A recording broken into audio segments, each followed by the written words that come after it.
সারদা কাণ্ডে ৩টি মামলায় বেকসুর খালাস হলেন অর্থলগ্নি সংস্থার কর্ণধার সুদীপ্ত সেন এবং সংস্থার অন্যতম কর্মী দেবযানী মুখোপাধ্যায়। আপনাদের আরো একবার জানিয়ে রাখি, এই মুহূর্তের বড় খবর, সারদা কাণ্ডে ৩টি মামলায় বেকসুর খালাস হলেন অর্থলগ্নি সংস্থার কর্ণধার সুদীপ্ত সেন এবং সংস্থার অন্যতম কর্মী দেবযানী মুখোপাধ্যায়। 2013 সালে হেয়ার স্ট্রিট থানায় 3টি এফআইআর রুজু করা হয়েছিল তাদের নামে।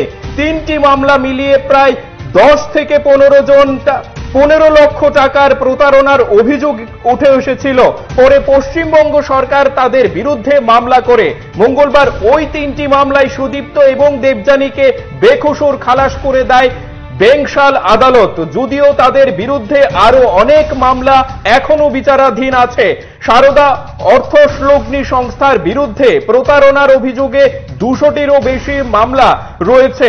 এছাড়া 2 কেন্দ্রীয় তদন্তকারী সংস্থা সিবিআই এবং ইডির মামলাও রয়েছে। ফলে 3টি মামলায় বেকসুর খালাস হলেও জেল মুক্তি হচ্ছে না অভিযুক্তদের। আপনাদের আরো একবার জানিয়ে রাখি, এই মুহূর্তের বড় খবর শুধুমাত্র PB24 এর পর্দায় আপনারা শুনতে পাচ্ছেন।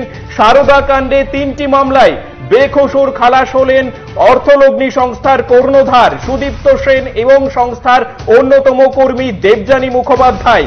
2013 সালে হেয়ার স্ট্রিট থানায় 3টি এফআইআর রুজু করা হয়েছিল তাদের নামে। 3টি মামলা মিলিয়ে প্রায় 10 থেকে 15 লক্ষ টাকার অভিযোগ উঠে এসেছিল। পরে পশ্চিমবঙ্গ সরকার তাদের বিরুদ্ধে মামলা করে মঙ্গলবার ওই 3টি মামলায় সুদীপ্ত এবং দেবযানীকে বেকসুর খালাস করে দেয় বেংশাল আদালত। যদিও তাদের বিরুদ্ধে আরো অনেক মামলা এখনো বিচারাধীন আছে। সারদা অর্থলগ্নি সংস্থার বিরুদ্ধে প্রতারণার অভিযোগে 200টিরও বেশি মামলা রয়েছে। এছাড়াও 2 কেন্দ্রীয় তদন্তকারী সংস্থা সিবিআই এবং ইডির মামলাও রয়েছে। ফলে 3টি মামলায় বেকসুর খালাস হলেও জেল মুক্তি হচ্ছে না অভিযুক্তদের।